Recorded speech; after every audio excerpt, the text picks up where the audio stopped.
Good morning and welcome to this Grant County Commissioner meeting. The recess has ended. Today's Monday, March the 2nd, 2026. It's a little after 10. The prayer will be led by Mr. Hicks and the Pledge of Allegiance led by Mr. Stewart. If you would stand.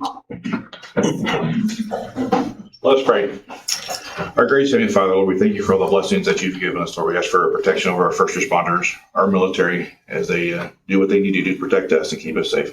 Be with our local leaders as they make decisions this morning. Lead you guys and keep us throughout this day. Give me pray. Amen.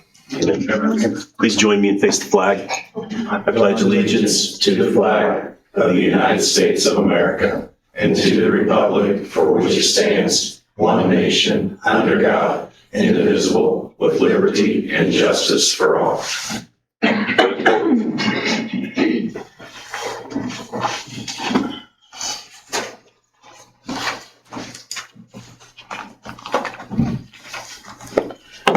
The first item on the agenda is the consent agenda. We have pre-approval of claims and then regular claims, the minutes and payroll. Are there any questions or comments? Mr. President, I'll make a motion that we approve the consent agenda items. Second. I have a motion from Commissioner Stewart, a second from Commissioner Poling to approve the consent agenda as presented. Are there any other questions? All those in favor signify by saying aye. Aye. All opposed, same sign. Motion carries. We'll move on to item number 5, monthly and annual reports. We do have the clerk's January 2026 report.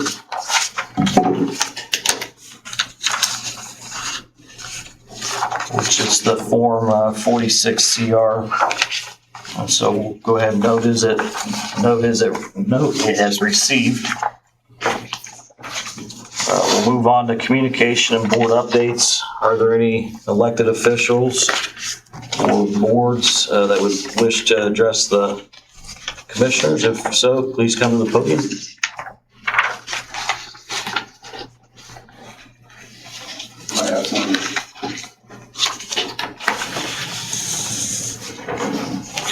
I was going to do this at the end, but maybe I'll just do it here because you asked.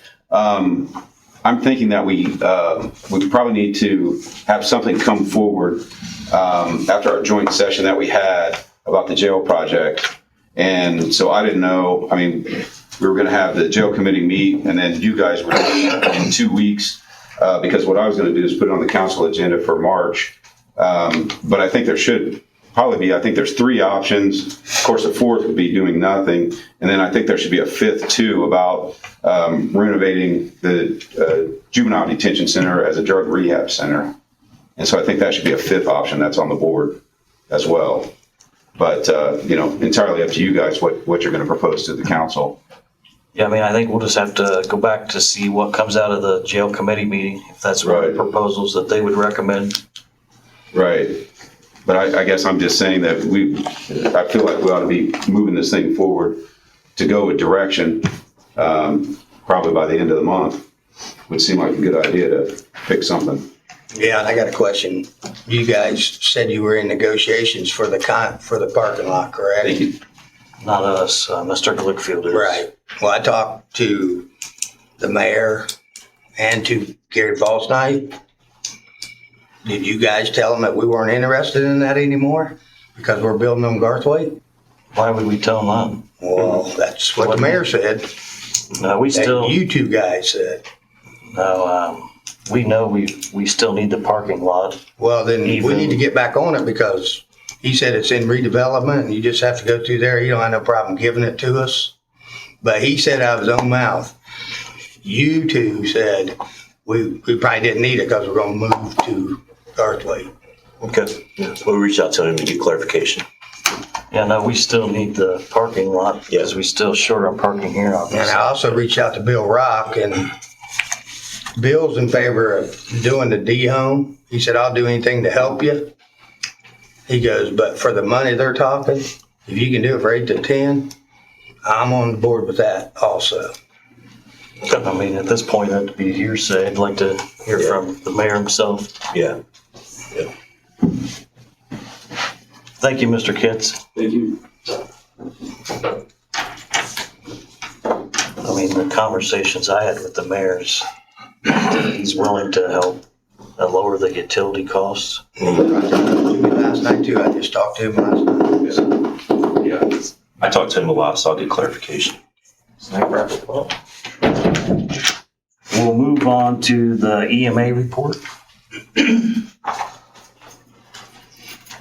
Good morning. Morning. We do have an update for you on the fire that occurred at the VA Medical Center a week ago. So that was a large incident that took place. I'll give you some of the numbers. But first, what I would really like to do is publicly thank the businesses and individuals, organizations that provided water, sandwiches, relief items to the scene. So that's greatly appreciated. We're working on a list to get signed letters out to all those folks that provided that information. So it's greatly appreciated. I can give you some of the numbers from that incident. We had over 100, right at 100 firefighters responded to that. That doesn't count the amount of folks that moved up. We have an automatic call up in the county so that when there's a large incident like that, the city had all their equipment out there. So did Gas City, Mill Township, Center Township. So when that happens, the other departments automatically move up. So at no point in time was the city not protected.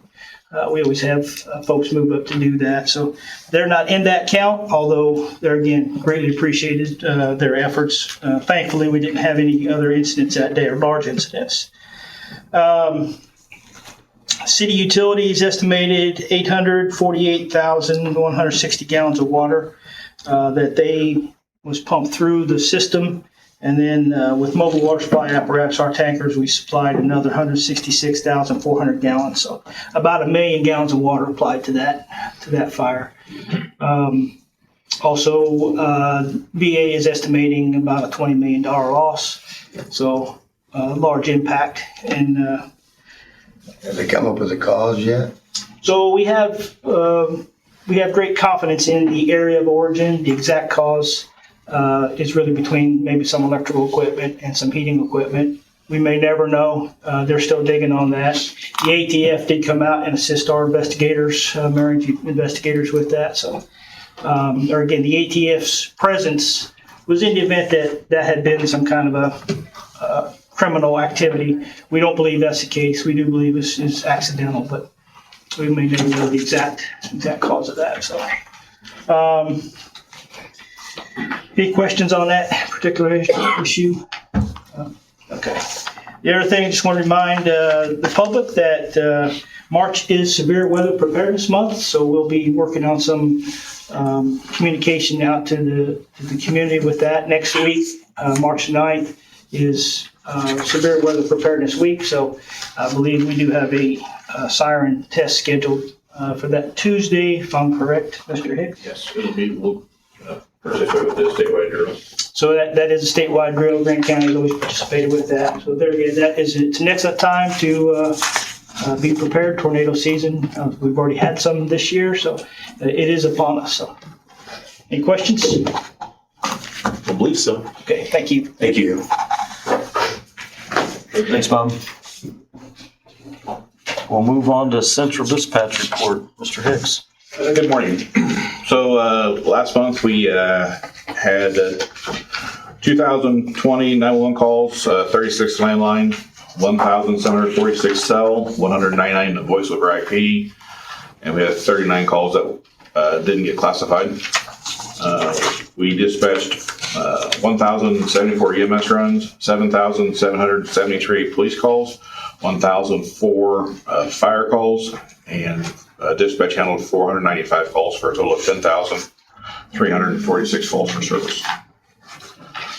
We have 3 trainees still. One should hopefully be finished within the next couple of weeks. We have tested 1 prospective employees, and we've got 1 scheduled for this week. So hopefully by this time next week we'll have potential candidate selected to fill that one open spot we have. Do you have any questions on that? How many openings you got? Just one? Thank you, Mr. Hicks. And then also on the agenda is the MOU between the Grant County Board of Commissioners and the Grant County Amateur Radio Club for repeater placement on our renewal tower. The Grant County Amateur Radio Club previously hosted their repeaters on the towers that are owned by Hoosier AM FM Radio, which is on lease by 4Ds of Martinsville. As you recall, there is now civil litigation going on between 4Ds of Martinsville and Hoosier AM FM. The radio club pulled their equipment out of that tower site and they're requesting to put it on our site. They do use our emergency backup communication system. If the system fails, they do our severe weather spotting as well. I've worked closely with J&K Communications and the Grant County Amateur Radio Club to come with this MOU. And this would allow them to put two repeaters on our system, or on check on our tower. It would be housed in a separate building away from ours, but they would just be on our tower and use our electricity. Any cost of putting equipment will be incurred by the club itself. I know, like you mentioned that they're used as a backup, Yes. and if they have their own HUD, so to speak, right? Yes. And Mr. Harper has reviewed this. I have.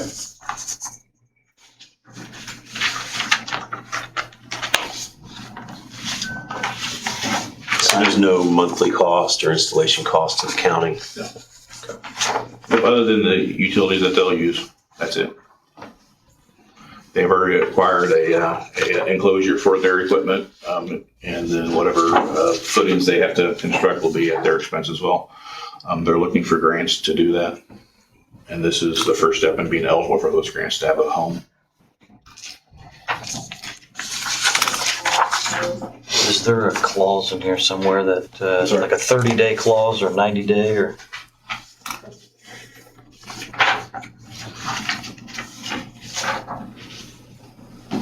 60 days.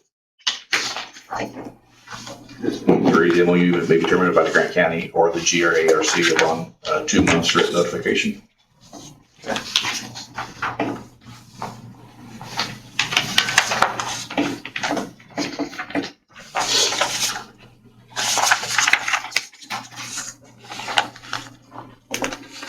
Are there any other questions or comments?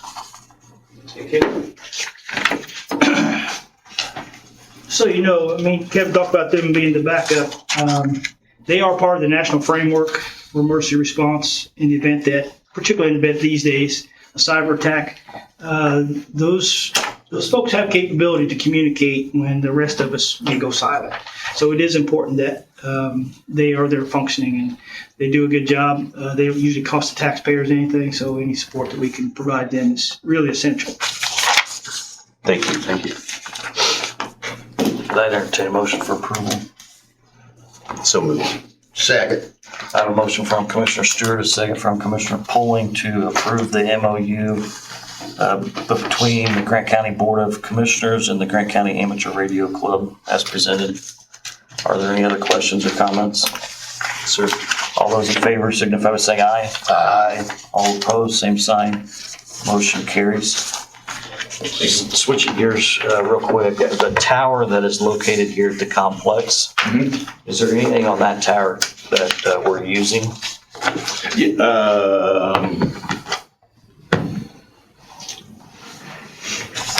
I'll have to look.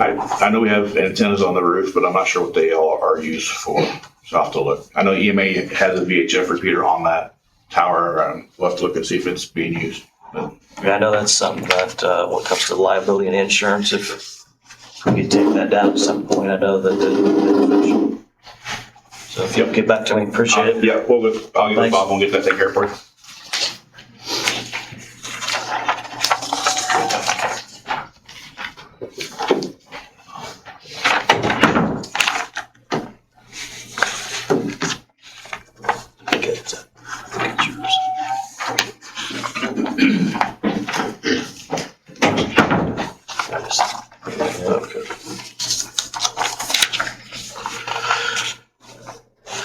move on to the IT report. I think I have a microphone going out somewhere.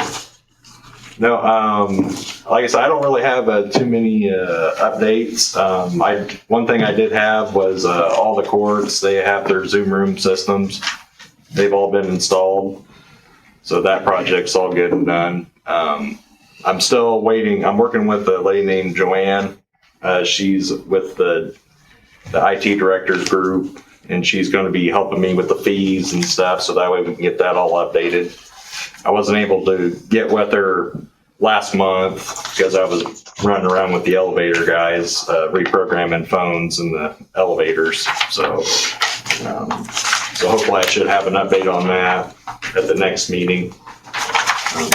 Just want to check and see if you guys, if you had any questions for me or if there's anything you need from me. Nothing for me. Nothing for me. Okay. All right. Well, that's all I got, gentlemen. Thank you so much. Thank you, Marcus. Thank you. Next item, the highway department, Mr. White. Good morning. Morning. The first thing I was going to do is on the agenda is open up the liquid and asphalt bids for 2026. The first company that I have to open is Brooks Construction. This should be for the asphalt for 2026 bids.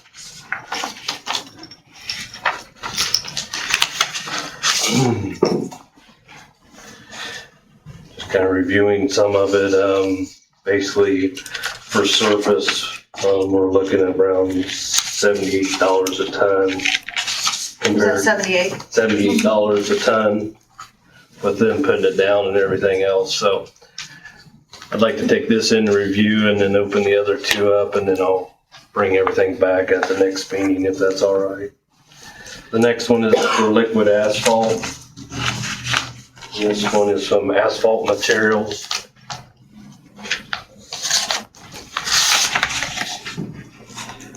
This is for the liquid that we use for our chip seal program. I'll just kind of name off the most common material that we use. The AE90S is basically $484.32 a ton for that product.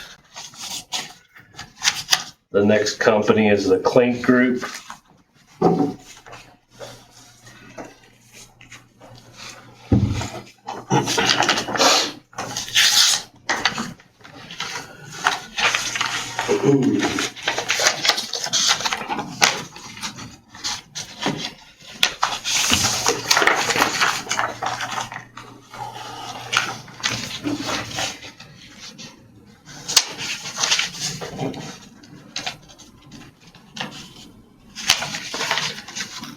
And for the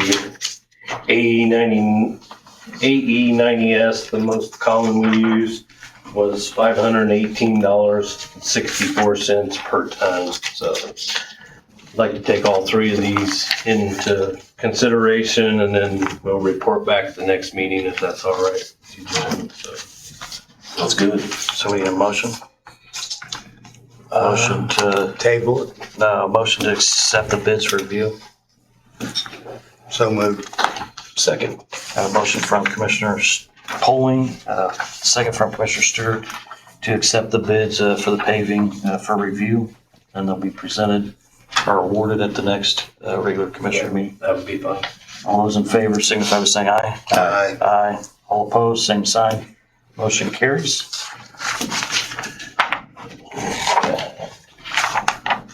And I've got a letter a couple weeks ago, I believe it was right after our last meeting that we had, from NDOT on Bridge 712, which is Branson Street here in Marion, the federal aid project that we tried for.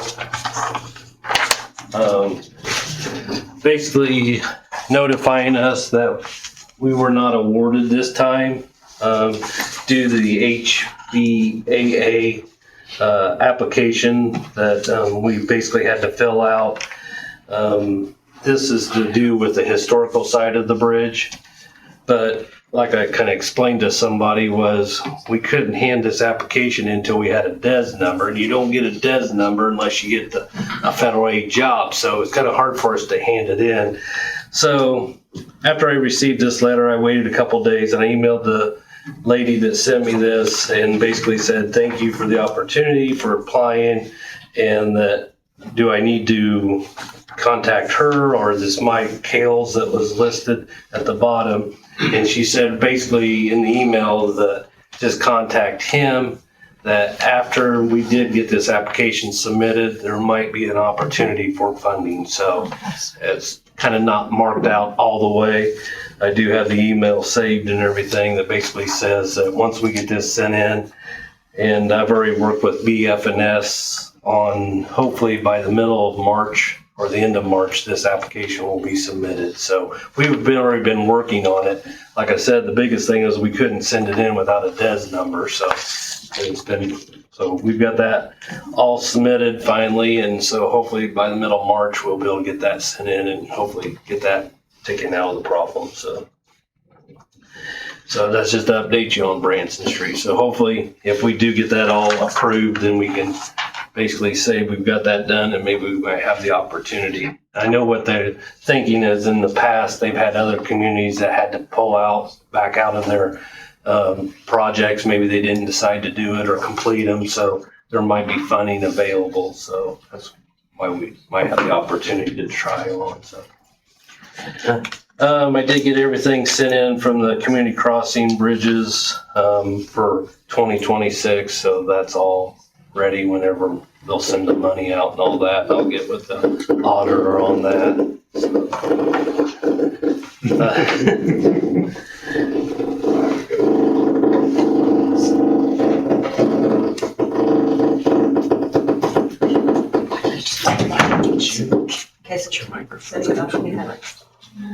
And so other than that, we've been just working on Mr. Harker.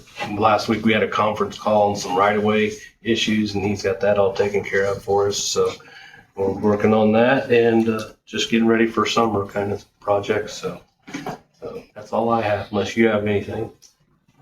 And I did get an email back. Hopefully this week they'll have us something on that bridge in Fairmount. We met 2 weeks ago, and BF&S is going to try to get us a somewhat of agreement, what it might cost to design it and everything else, get permits. So hopefully here in the next week or two we'll have that, and I'll just forward that on to you gentlemen so you have it, you can review it. So Who's your main contact over in Fairmount? Is it Treon? I've been working with him and Kyle Hamilton. Okay. So we've also talked with Bud and everybody else over there. So All right. I've talked to That's Eric. pretty much the whole town. I was going to say pretty much the whole town. So we'll update you on that when we get more information. So Okay. Thanks for your work on that. So, no problem. Yeah. Thank you. Thank you. We'll move on to the health department report. Morning. I don't have anything new to report, but the health board asked me to get a copy of the 2025 annual report to each of you as soon as it was printed, and the ink just dried an hour ago. So there you go. Thank you. Let me know if you have any questions. We will.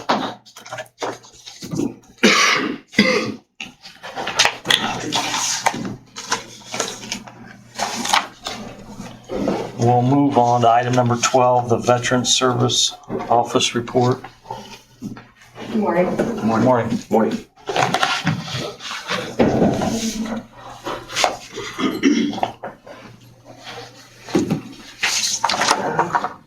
Need two more. Down here.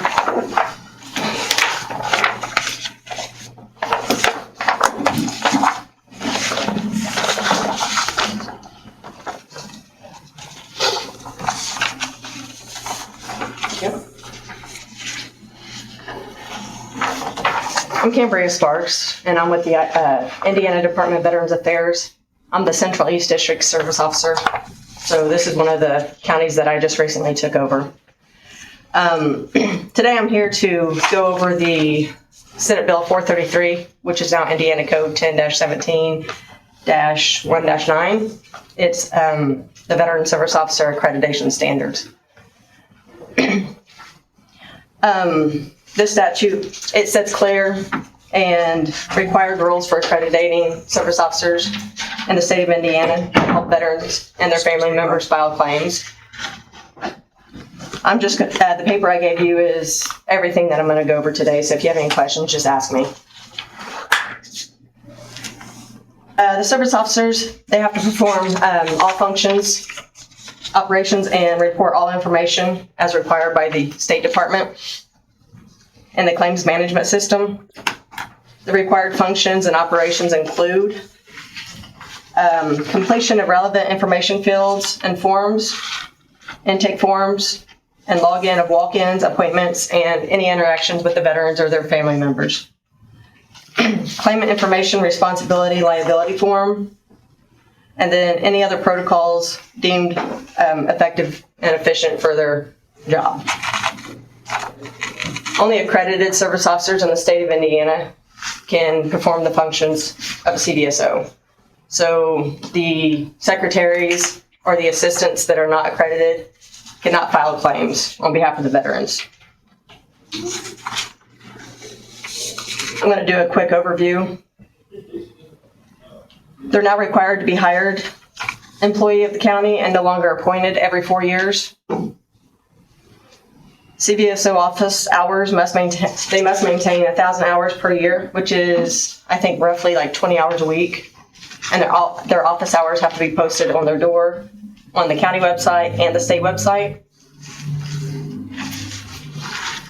They must have appropriate internet connection and office technology, and they must utilize the state claims management system.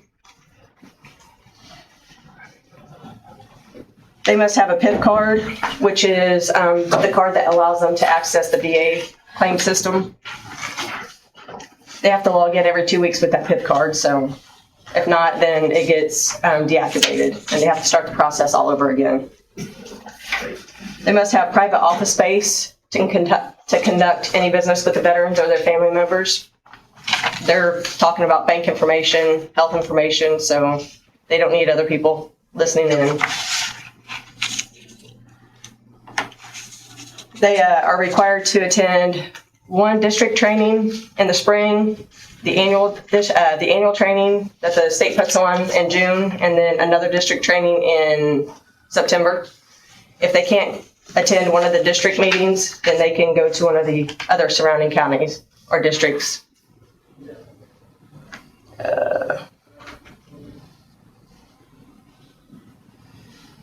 They have to conduct all the online training that the VA requires. When they first get hired, they have to complete the TRIP training. That's now going to be mandatory every year, so it's going to be annual instead of just when they get hired. It's the new CVSO's responsibility to reach out to the IDVA for the CVSO orientation and training courses. So if Jeff decides to leave at any time and you guys hire someone new, it's their responsibility to reach out to us to get the training.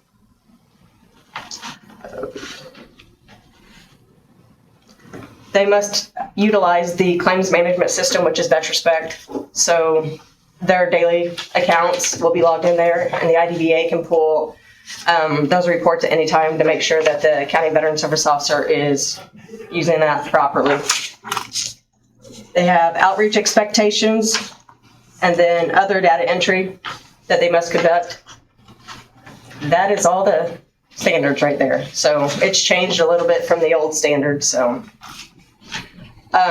my job is to report to you guys twice a year to let you know how your County Veteran Service Officer is doing, whether they're in compliance or not. If they're not in compliance, then they have 30 days to come up with a fixed plan, and then they have 60 days to fix the issues. If they don't, then it'll go to the commission for a hearing, and if the CVSO doesn't attend that hearing, then the hearing will still continue, and the results of that are final. But they have the ability to show up and provide evidence on their behalf. If for whatever reason their accreditation is revoked, then they can still sit in the office. But they can't file any claims, they can't talk to veterans, they can't do anything that pertains to their job. So that's all I have. Do you guys have any questions? I don't, I appreciate giving the update though. I'll have to meet with you guys again after July, just to let you know how Jeff's doing and make sure that he's still in compliance. Well, we're in compliance now, correct? Yes, currently yes. How often do you meet with Jeff? So I have 18 counties that I'm over. So I try to get in every 2 to 3 weeks to each CDSO. They have my phone number. They contact me daily for like record changes from one county to another. And if they have any issues, they call me. Gotcha. So I'm in contact with them pretty much daily. Okay. If not, at least once, twice a week. Thanks for the update. Yeah, No thank problem. you. Any other questions? I think so. All right. Thank Thank you. you for your time. Good day. We'll move on to old business. Item number 13A, Salem Bank 911 floor installation quotes. I know Mr. Jackson was going to meet with the fire marshal as well as I think Mike Simison to see where we stood on getting an occupancy. That meeting is this morning, as soon as I clear here. Okay. So I don't think there's any action to do in our old business. We'll move on to new business. Item A, equitable sharing agreement, Grant County Sheriff's Department and the U.S. Treasury. Sheriff's here to speak. Thank you, Mr. President, Board of Commissioners. My understanding this equitable sharing agreement is basically an agreement with the federal government. If any monies or assets are seized, we get a portion of it. As you can tell in the report, we haven't seized anything or participated with the federal government to get anything just yet. But this will allow us an opportunity to receive some of those proceeds. And I have Alicia here with me in case anybody has any questions. She is the expert in this, so. I know this is something that I believe we've done in the past, last year. And so right now it's all zeros. I mean, we'd love to get a huge, sharing with the government, maybe someday.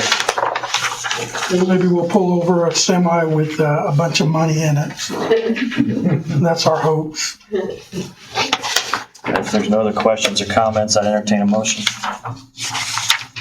I'll make that motion. Second. I have a motion from Commissioner Stewart, a second from Commissioner Poling to approve the equitable sharing agreement certification. Are there any other questions or comments?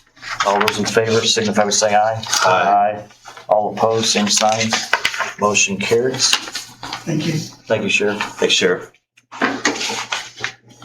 We'll move on to item B, Malcon, Indiana, annual countywide cost allocation plans contract.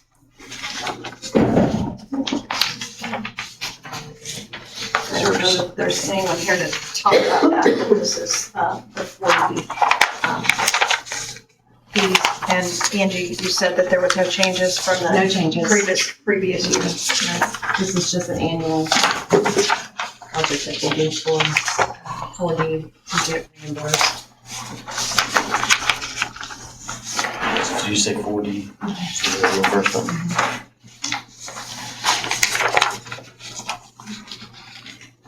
And Mr. Harker, you've reviewed I reviewed and approved it. so it's a proposal for the annual countywide 4D cost allocation plans. It's for 2025 through 2027.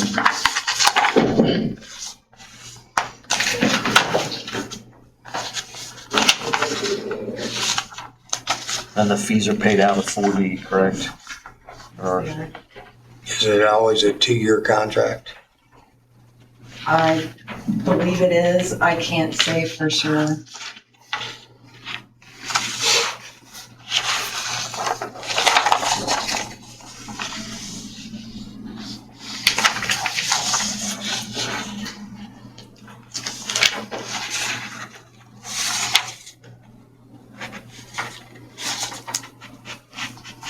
Yeah, I believe this is an essential tool that we use, so if there's no other questions, I'll entertain a motion.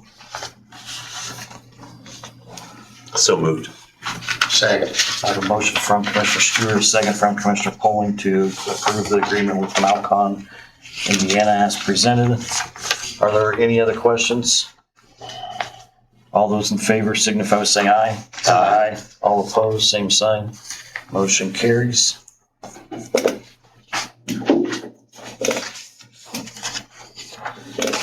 We'll move on to the Applied Innovation Letter Agreement.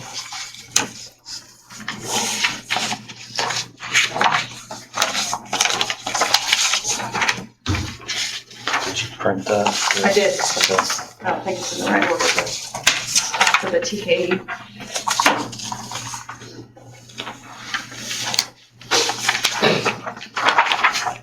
I received an email from the ECI Regional Planning, and they would like to have us give a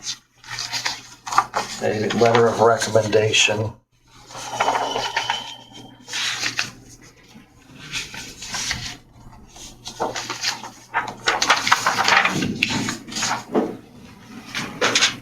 Our letter of support, it says, we at ECIRP are submitting a grant application to host some workshops for small business owners and entrepreneurs to better their business skills and have the best chance at success. We are partnering with the Innovation Connector to host 12 workshops around the 4-county service area. And we would love if you could send a letter of support. I've attached a template and would greatly appreciate it if you could return it to me today by 3 p.m.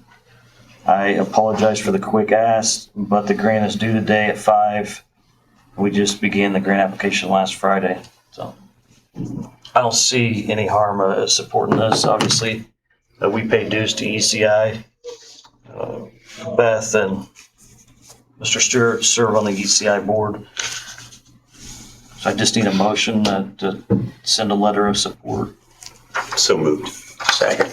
I have a motion from Commissioner Stewart, a second from Commissioner Poling to approve the letter of support to ECI. Are there any other questions or comments? All those in favor signify by saying aye. Aye. All opposed, same sign. Motion carries. Mr. President, did you skip over D? C and D. Which one? This one and this one. Yeah, we're getting ready to do that one. Oh, yeah. Skipped over and went to E first. We approved the Applied Innovation Last, letter, it right? just wasn't on the agenda last meeting, so I wanted to make sure that it was on the agenda, but it was approved for Mr. Harker looking at it, and he did. Oh, this is a separate innovation letter. Okay, yeah, I skipped it over. Yeah, we'll move back to item C, the Applied Innovation Letter Agreement, Lowry Corporation, doing business as applied. You want to talk about the terms? This is just, this is through, for our printers, and help me out, Marcus. Yeah, so if it was for the letter I submitted Yes. at the last meeting, they basically, when they were switching out all the printers and copiers with the new devices, there was one that was, I think is still on one of the leases, I believe. So they took it and they've been storing it. So I guess they're just looking to, because I think that lease is coming up here in a month or two. July. Yeah, so they're just looking to, when that's up, they'll basically, recycle it or dispose of the machine. Okay, so that's the Applied Innovation Letter Agreement. Yeah, so it's just taking it off the list, if you will. So that way we're not paying maintenance fees and stuff on it. Do they have anything else stored for us that we're paying for? Not that I'm aware of. That was just the one that was still on the lease, so they held on to that one. If there's no other questions, I'd entertain a motion to approve the Applied Innovation Letter Agreement. So moved. Second. I have a motion from Commissioner Poling, a second from Commissioner Stewart to approve the Applied Innovation Letter Agreement. It is to essentially take off one of our printers that's being held elsewhere. Yeah, they're just storing it at one of their locations.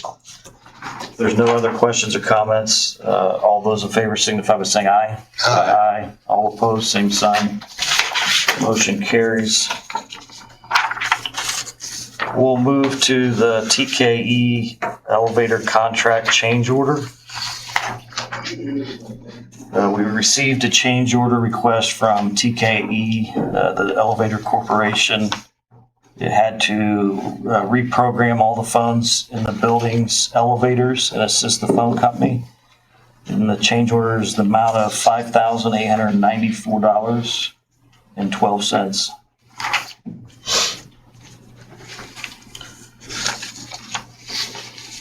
If there are no questions, I'd entertain a motion for approval.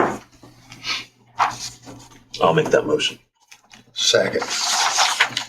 I have a motion from Commissioner Stewart, a second from Commissioner Poling to approve the change order for TKE elevators. All those in favor signify by saying aye. Aye. All opposed, same sign. Motion carries. Marcus, give us an update on that phone elevator situation. Yeah, so we worked with Granite and their techs and the elevator folks. And basically, we just migrated those elevator lines over to the Granite phone system. Because before they're still analog, but now it's analog on a digital system. So the nice thing about it is we get a dashboard where we can sign in, check on the status of the lines, and make sure they're operational. And if there's any issues, we have the capability of setting up alerts. So if one of those devices goes online or goes offline, we can notify dispatch or us and IT or maintenance, and that way we're aware of it. So it just makes us where we're a little more proactive. So I believe we have one elevator left, right? So the one elevator, so the phone service is switched over, but the dialer on the inside of it, he could not get it to reprogram, right? So all the other ones he was able to get reprogrammed, but there was one elevator he could not get it to reprogram. So he was thinking the dialer in it might have to be changed out. Okay, that's in the where? It's the big elevator in this building. Okay. Yep. And then we still have the one elevator that we've done nothing with inside the detention center, correct? Correct. Yeah, though that's switched over as well. So It's switched over to the phone? Or, I mean, it needs switched over. The one inside the pods. No, those are the two elevators over in the D home. They're all switched over. They're ready. So we were able to go over there and verify they're switched over. The only one he couldn't get done was the big one. Okay. And that was and he was saying he might be one of those things where he didn't know how to. Yeah, we're not under contract with that one. That's what he was saying. And he said he probably shouldn't have been working on it, but he was trying to help us and get it done. But okay. Yeah, he said it could just be because the dialer's old. He said the dialer was a 1992 model. I mean, whatever it is, we need to, that's the liability on our end. So are you working actively to get the dialer? Yes, I know Mike from maintenance, he was going to reach out to TK to see what they need to do to fix it. Okay. That was weeks ago, so I'm sure they've got something figured out how they're going to tackle it. So. Okay. Thank you. Yeah, no problem. We'll move on to item F, county liability insurance proposal or renewal. IMG's here. I actually have one extra sheet real quick.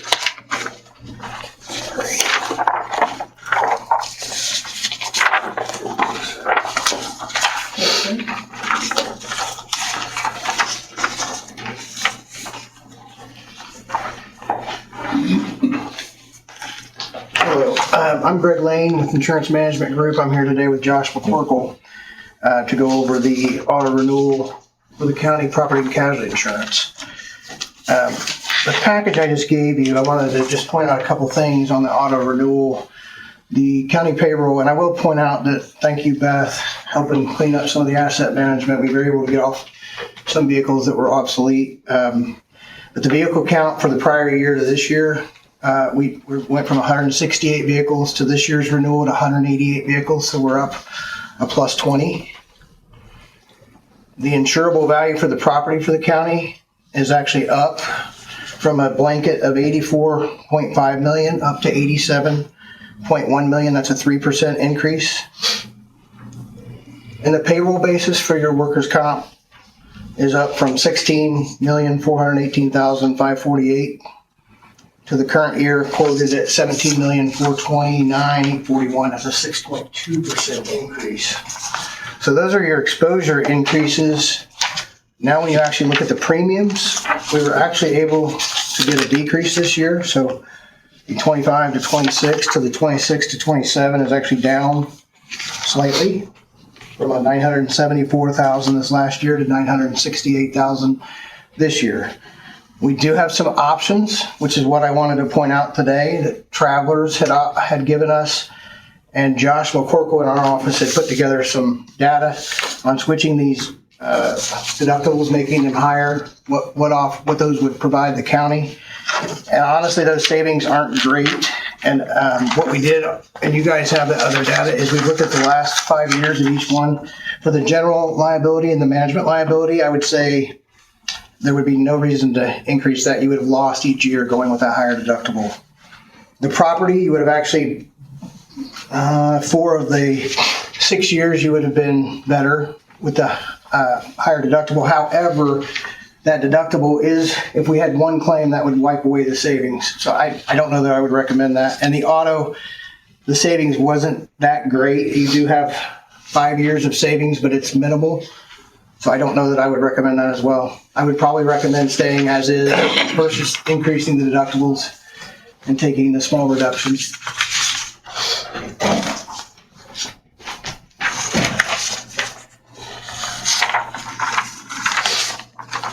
So say your recommendation again.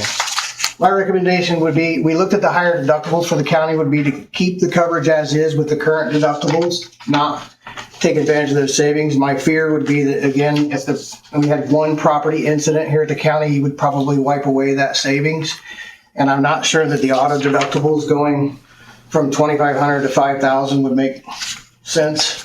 The savings is minimal if you look at the overall savings for each year of the last 6 years.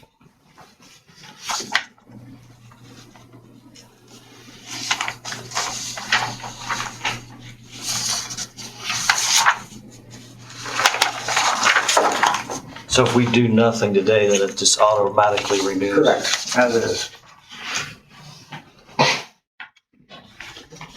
Which it did technically auto renew on the 15th of February.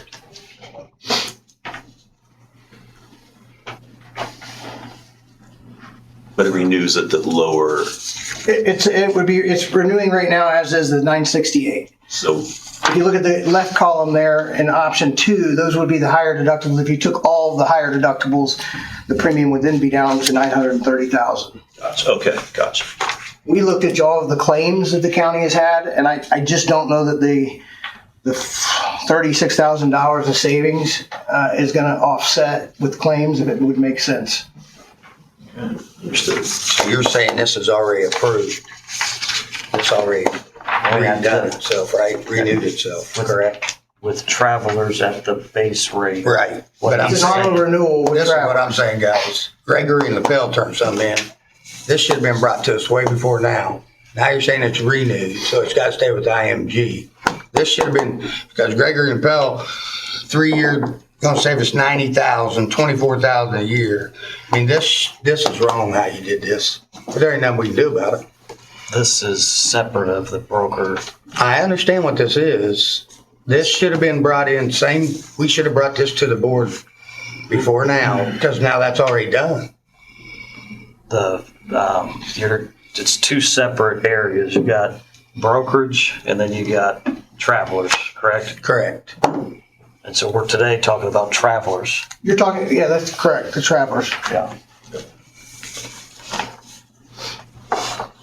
I mean, I guess do we need a motion if we're gonna stay the same? I'll make that motion. I'll second the motion, just leave it alone, let it renew. Are there any other questions or comments?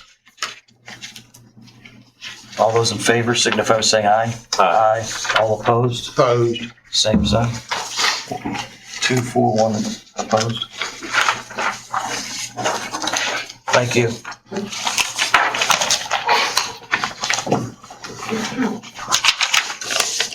Yeah, this one. We'll move on to item G. I'm going to add item G, Commissioner's Sale. We have a resolution before us. It's a resolution establishing the intent to conduct a Commissioner's Sale to sell tax certificates for properties that are severely delinquent in payment of property taxes. We have a resolution number. 2. Resolution 2. So, do you want to walk us through the process, Angie, or kind of what your ideas are on the dates? I don't have it in front of me. The date that was selected was April 28th. I don't have the specific timeline in front of me at this time, but. And this will be in person here. It will be in person, yes.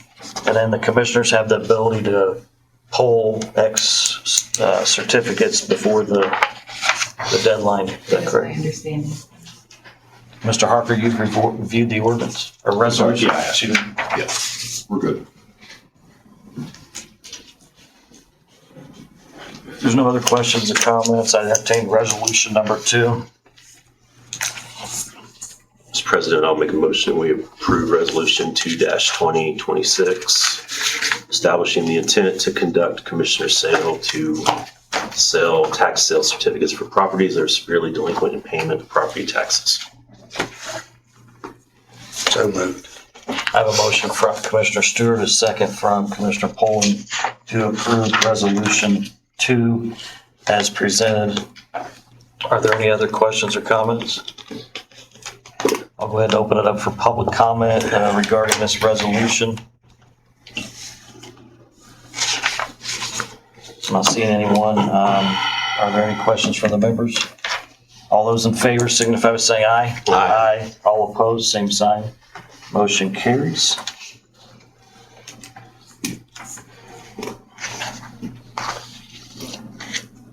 Do you have anything else added to the agenda?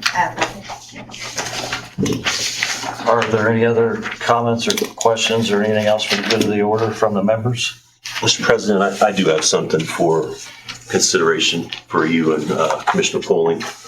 I don't know about you two, but I've been getting inundated with calls and text messages about a possible data center out on 69 and 26.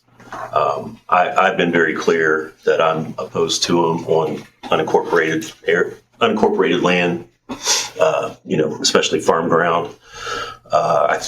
We put out a statement on Facebook saying that, there's been no development or anybody reached out at this time, and, we're not in favor of it.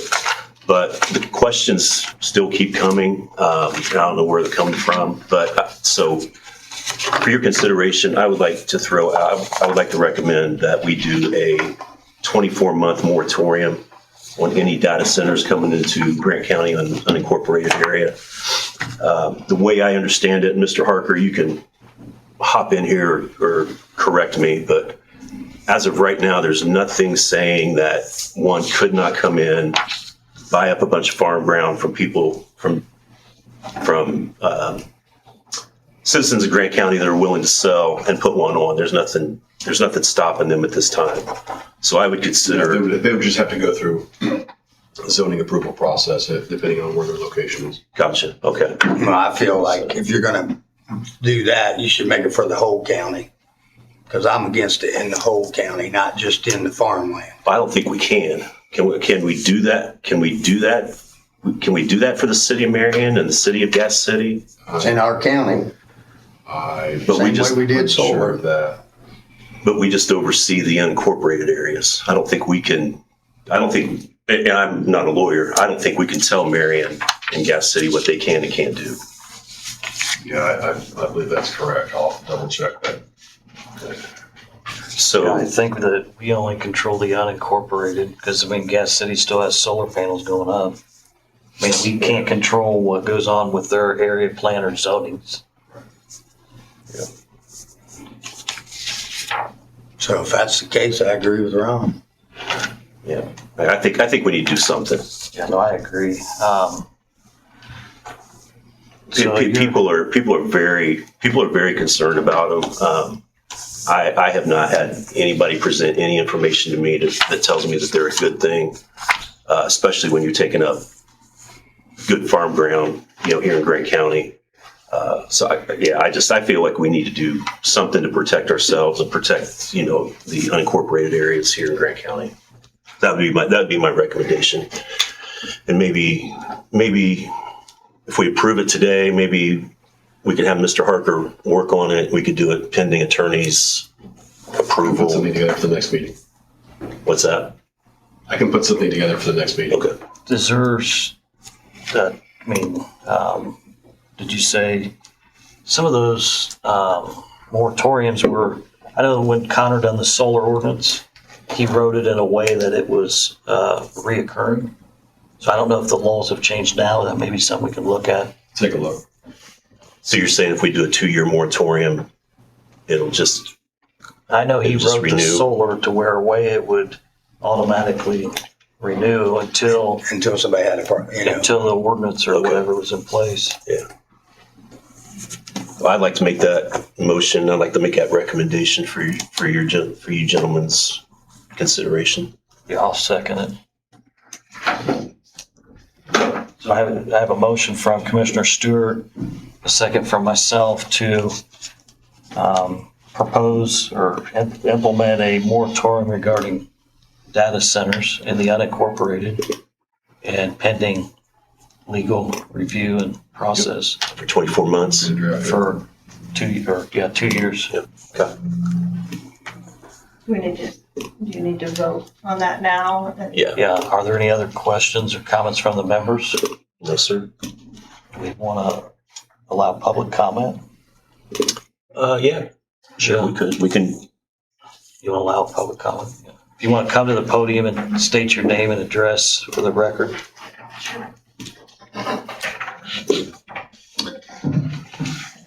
Hello, my name is Molly Early. My address is 1717 Summerfield Drive here in Marion, Indiana. I am very excited that you guys brought this up and allowed this for me speaking. So, I'd like to start by telling you a few things about myself, as I believe it's important to know a little bit about a person to understand their beliefs and where they stem from. I am the granddaughter of a coal miner, a granddaughter of a World War II veteran who took over the family farm when the war was over. I am a daughter of a U.S. Marine who fought in Vietnam and then continued to fight here in Grant County for veterans' rights for over 30 years. I'm a wife, a mother, and most importantly, I am the daughter of the Most High King who believes in responsible stewardship for our resources, both natural and financial. I tell you all of this to say the following. In Grant County, we find ourselves at a pivotal crossroads where the preservation of our cherished farmland and the advancement of technology seem to be on a collision course. The establishment of data centers by large tech corporations on our farmland and within our towns threatens not just our environment, but also the future of our community's well-being. Farms, which have been the backbone of our community and the source of sustenance for generations, are now at risk of being overshadowed by towering data centers. The hypocrisy inherent in promoting technological advancement at the expense of our precious natural resources and the health of our citizens is unacceptable. With every new data center built, we risk irreversible environmental damage and further strain on our already stretched infrastructure. Moreover, the burden of these developments often falls on the residents, many of whom find themselves unwittingly subsidizing big tech's operations through tax hikes and increased utility costs. We are not opposed or I am not opposed, actually, as well, to technology itself, but rather advocate for a more balanced and thoughtful approach to its integration. County-wide ordinances are a realistic and actionable solution that can directly prevent large technology companies from purchasing and repurposing our agricultural lands. Implementing these safeguards, as you are considering doing here today, will help safeguard and protect our land, our water, and our community values, fostering an environment where both technological progress and sustainable living can coexist. I don't know if anyone has specifically ever on the record stated some statistics, but I'd like to. 1 megawatt power is what megawatts are what the electricity companies obviously use, right? 1 megawatt power can power 760 homes. Indianapolis, just alone, uses 2,800 megawatts in a single month. These proposed digital sites and data centers, Amazon wants to use 4,550 megawatts. Google wants to use 2,700 megawatts. Meta AI wants to use 1,147, and Microsoft wants to use 1,534 megawatts a week, not a month. That is grid level transformation. That scale means millions of gallons of water. Recovery to our aquifers would take decades. These companies can utilize closed cooling systems, which would integrate only a certain amount of water, would clean that water from the corrosive chemicals, and then reutilize it in its own system, not draining our counties, aquifers, our electricity. The time to act is now, and we urge you as the commissioners and all city officials to take decisive steps in passing moratoriums as well as laws to take decisive steps. I apologize. I'm really nervous. Not spoke publicly for many years. It's not easy. You're doing fine. No. So I just ask that you join us as well as the current close to 500 petition signatures that I have from Grant County in passing these. And that's just the almost 500 signatures. I'm lacking about 100 signatures in this petition. That's just in 4 days. As the word continues to spread, it'll get larger and larger. The questions that we need to ask ourselves, and I ask you, what is the actual benefit to our economy of a 10-person data center? Where does the power come from? Where's the water coming from? How much of those sources are withdrawn from our current citizens?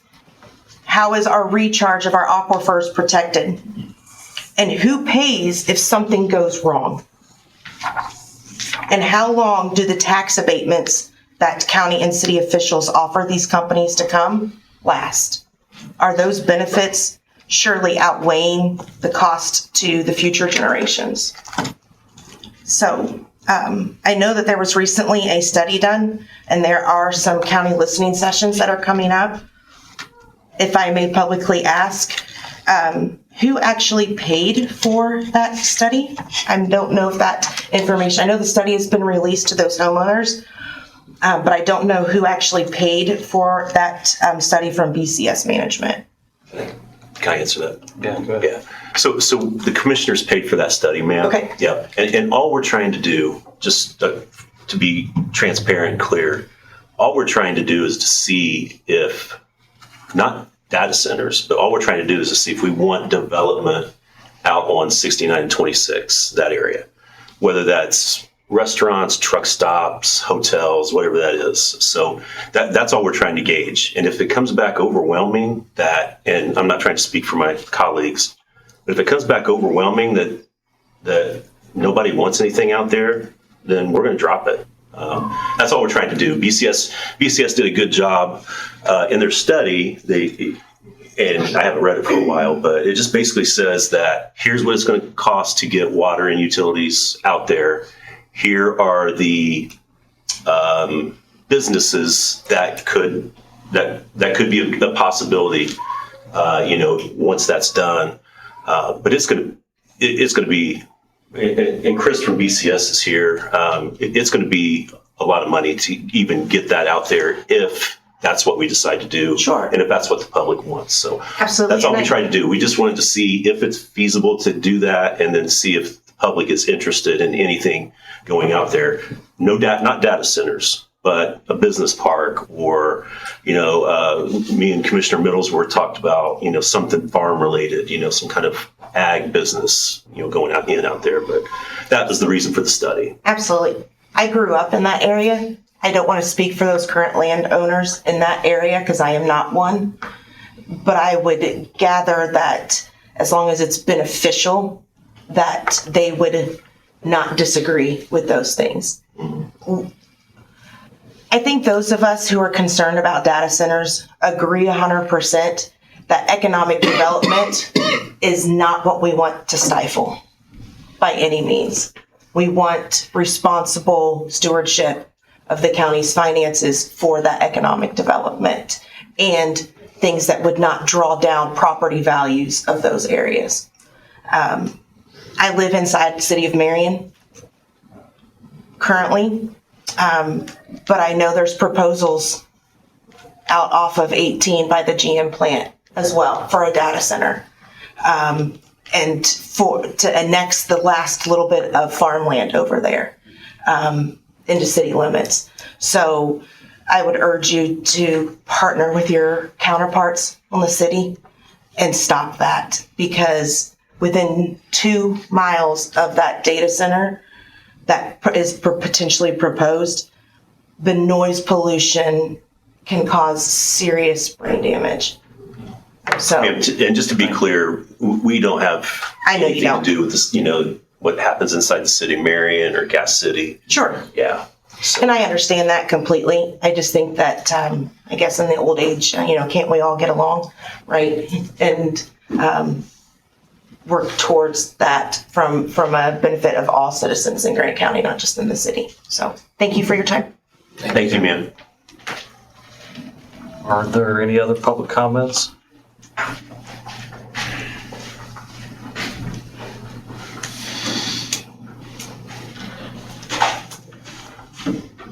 Chris Kellner, 1549 South First Street, Upland, Indiana.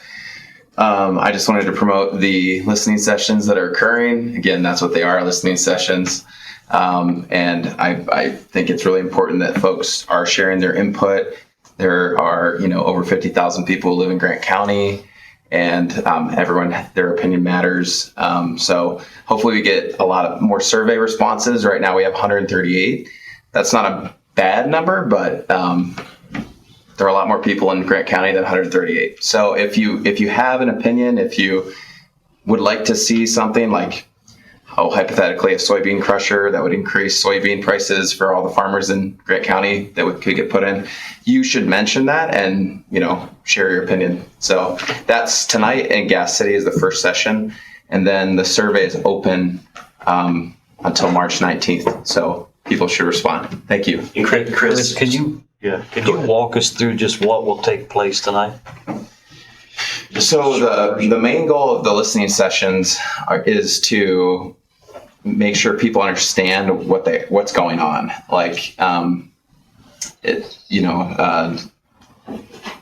if they have questions about the survey, like what is this question asking, or how do I give my input the best way, which is through the survey.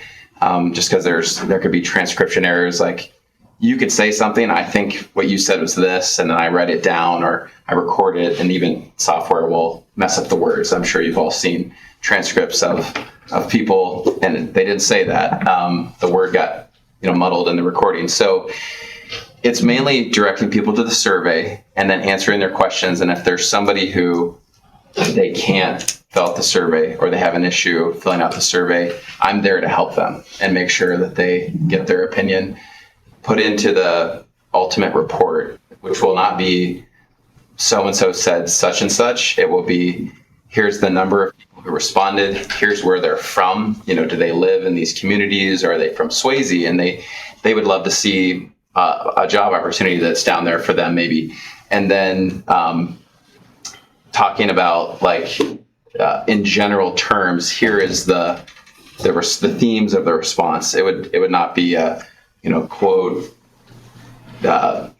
Chris Kellner said this about this property. So, and then all the homeowners got, or anyone who owns property that's like right there at the exit, they got a letter that, again, invited them directly to these listening sessions and the survey.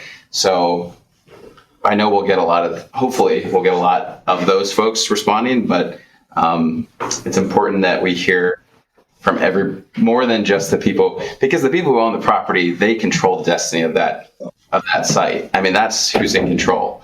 But the question is there anybody else who would be interested in something happening there? That's what you really want to find out through these surveys. And then the landowners, they own the land, so they decide what happens. So anyway, thank you so much.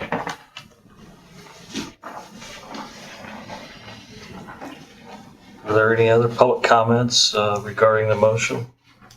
In a second. Yes, I'm glad to hear you've decided to reverse course. Now I'm asking if we would cancel these TIF districts, because in the TIF district that the Area Plan Commission turned down on the west side, in those plans, it was mentioned about data centers and power available, especially on the east side TIF district. The east side TIF district was withdrawn in that meeting, if you remember. So I would appreciate if you would cancel these TIF districts and let this land remain farmland. Thank you. Are there any other public comments? President Middlesworth, could you hear me? Yes. Okay, Randy Atkins, 8560 South Wheeling Pike.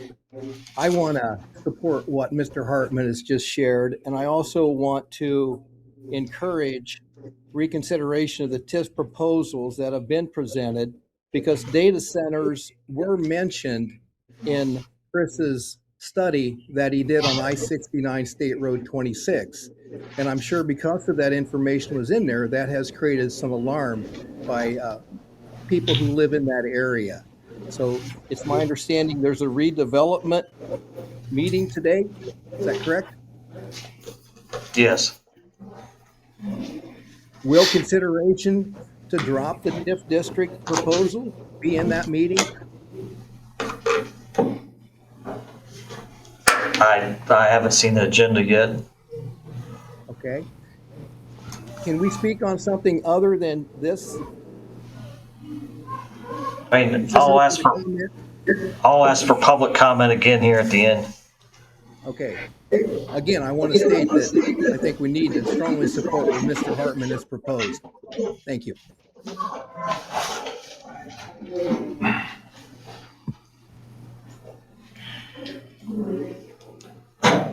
Are there any other public comments regarding the motion and second on the floor? I'm not hearing any. Are there any other questions from the members? Sir. All those in favor signify by saying aye. Aye. All opposed, same sign. Motion carries. Do you have anything else for the good of the order? No, sir.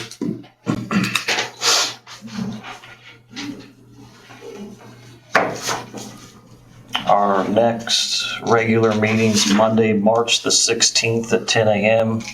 Right here. And then we do have a redevelopment commissioner meeting at noon. At this time, I'll go ahead and open it up for general public comments. Come to the podium or be on electronic. I'll allow 2 minutes per person. Can you hear me, Mr. Middlesworth? Yes. I want to strongly encourage the jail committee and commissioners to follow Council Member Kitz's recommendation to consider 2 additional options we proposed today. There are entirely too many loose ends to the jail situation to place the taxpayers in the financial burden the jail situation would place them in. Elected officials and committees do not have a plan that is responsible and an efficient use of taxpayers' dollars. Please give Councilmember Kitz's recommendation today consideration. Thank you.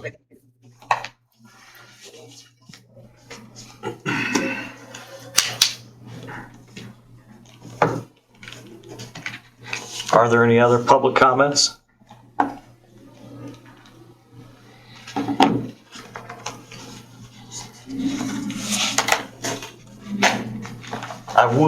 We had a joint session discussing the jail, and I know there's a lot of misinformation and going around as far as the jail as well. And I just want to say that, I've seen the newspaper article as well, and the taxpayers are already burdened by a jail project. The county council implemented a correctional rehab tax of 0.2%, 0.2. That'll generate around $3 million per year for the next 20 some years. And so right now, the taxpayers are paying for a new jail, but have no jail to look at. And so I went home and I ran the numbers on all the options and, put together a flow chart myself. Not something anybody could do. I really feel like option 3 is affordable to the taxpayers without increasing any taxes. If the bond rating come in at the 3.8, if the 0.2 generates the $3 million, if the out of county 1.2 savings is in the factor, and then currently in the county council's budget, there's also $1 million in salaries for the detention center. And so in those calculations, it does come real close, if not being able to fund option 3. And I would encourage any of the other members or any of the other options, put it on paper, pencil it out. Every decision is going to have a reaction. So whether that's option 1, what do you get for option 1? What do you get for option 2? And then think about 2, you think about doing nothing or doing, this to solve a problem short term. But the short term fix may end up costing you more because every year you wait is going to be another 2 to 3% of cost increase. So really be thinking about from a financial perspective. I would encourage anybody, put it on paper. Let me see it. I'm open-minded. But as far as my point of view, I think a form of option 3, maybe with a reduced slice of the pie, probably is affordable to the taxpayers. And again, I just want to reiterate, the tax is already in place to fund the building, a renovation of a building. So. Well, you're 100% right, but we didn't run on that. We ran on not building a jail. You can spend 8 to 10 million to fix what we have. It's not kicking the can down the road. You guys, they got $11 million in that D home. $11 million. We got to get our money out of that D home. You can privatize that D home on that one side, bring private people in. They're separate from all the other people. This is not what me and you ran on, Shane. We ran on rehab and fixing these buildings, not to build a new jail on Northway Road. And when you add up all the money, it's $127 million, plus the $5 million you're still on the jail, plus you $1,160,000 that the taxpayers are going to have to come up with. When you add all that together, it's $167 million. Because me and Councilman Mike Sutton went through this. You cannot put this on the burden of the people when they can hardly eat in this county. We are not Hancock County. We are Grant County. We have to do what's best for all, not for the group or the one. Wheel for public comment? No, we've already took the public comment. Yeah. Do you have anything you'd like to add on the jail project? For me, I'll just, for my stance on the jail project is that this should have been done a long time ago. We had a jail study done 4 years ago that said our jail has reached the end of its useful life. That we need a new jail. The architects that we brought in to look at building us a new jail, they say our current jail is at the end of its useful life. That it's no longer useful. It's a liability. It's a lawsuit waiting to happen. And then we have our sheriff, who would know probably better than anybody, telling us in no uncertain terms that we have to have a new jail. So we have all these stakeholders telling us that we have to have a new jail, but for some reason some of us seem to think that we don't need a new jail. So, and that jail study 4 years ago said that the cost of the jail was going to be $120 million, where the company that we've sought out to kind of give us direction, they can build one for 75 million. So at some point, to me, and this is one man's opinion, we are going to have a new jail in the next 5 or 10 years. It's whether or not we want to build it for 75 million, or we want the Department of Corrections and the state of Indiana to step in and say, listen, you guys have not done what your job says. Our job as commissioners is, as Mr. Poling says, to fix the buildings, to maintain the buildings, and we're not doing that with our current jail. So at some point, the state's going to step in and they're going to say, all right, you guys have not done what you are supposed to do. We're going to do it for you, like they did in Vigo County, like they did in Howard County, and I want to say Allen and Wabash. I'm not sure. I know there was 4. That is true, Mr. Stewart, but hold on, let me finish. That cost is going to come in. That cost is not going to come in at 75 million. That cost is going to come in at 150, 160 if the state does it. Well, if you would have been at them meetings 4 years ago, we also got a price to repair the jail and buy us 10, 15 years. I wasn't in office then. But. Okay. So you can repair it. What I'm trying to say is if you got to build a jail every 20 years, that's what they said. You're financing for 25 years. You keep saying 73 million. With the interest, it's 127 million. That's a lot of money to put on the taxpayer's back. But as Commissioner Middlesworth says, that tax is already out there. Okay, here's what I'm saying. That tax ain't just for a new jail. We can use it for rehab, repair, everything. Okay, so let's see this. Wait a minute, let me finish. Go ahead. If you got to build a new jail every 20 years, I've been here 5 years, okay, guys? If you can do this for 8 to 10 million and buy us at 15, right? Then you take this jail tax, either you use it until we get the buildings fixed, do away with it, or you take that jail tax and put over here, whatever we can put over there for when you got to build that building in 20 years, okay? So you have a start, right? But we have a lot of work to do in these buildings, and we should really, as soon as we leave 911, we should be at the D home, because that D home and the jail, we've done the least amount of work since I've been here, okay? These are the 2 buildings they told us needed tore down. We did more work in the courthouse and in this building and at 911 than we did in the jail or the D home. Now, there's still more work to be done, but what I'm saying is to keep them functioning, we did less work of those 2. That's the 2 that said need knocked down.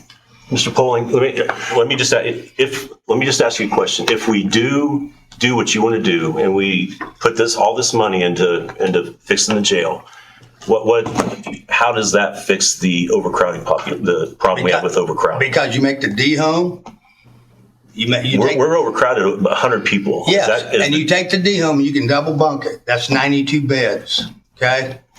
So that's your rehab.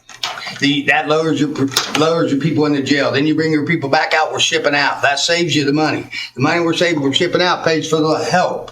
Okay? Actually, you're going to save more than that because you ain't transporting them. You're wanting to put a Band-Aid on a wound that needs a tourniquet, quite honestly. No, quite honestly, you need to go look at that building. Because me and Shane have looked at this. We ran on this, that we know we could do this. And now Shane has flipped the script. And you got to use common sense. 8 to 10. I've always thought we needed a new jail. For 8 to 10, listen, guys, if $8 to $10 million you can buy us 15 years, that's a no-brainer. I've talked to Mr. Middlesworth, and I think he's just kind of came around and I think that the part of being a good leader is being able to analyze all the information you have when you don't have it. And, you know, I mean, I did say I don't want a $120 million jail. And I think that we've done a good job of. Now it's $127 million. Now, well, I mean, it was 120 plus. It was 110 back then with the bars in. Right now, you're wanting to build 127 million. They didn't figure. Well, it's 75 million. You're figuring in financing, and you're figuring in financing. That's the taxpayers' money, guys. You got to tell them what it's going to cost them all the way around. You can't just tell them the figures you want to tell them. So I'd like you also to can't see. inflate the number.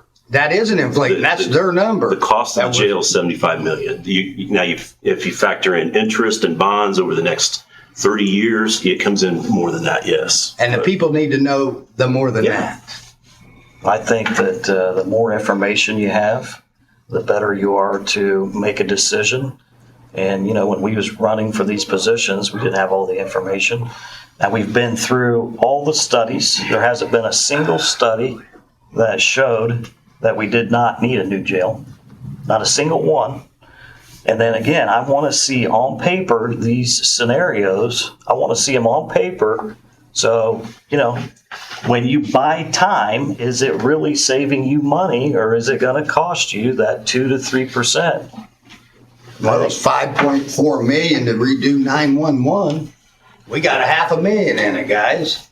I mean, that number right there speaks volumes for the taxpayer, guys. And I want to clarify. This does fix the problem. You want to clarify what? The number's 1.3 at the Salem Bank. Not to finish it, Shane. Yeah, it is. No, that's what Shane, they had 2.8 million in it when they just getting the 2 rooms done. Okay. I sent the cost analysis. Send it to me. Okay, I will. Are there any other comments or questions? We'll be in recess until Monday, March the 16th.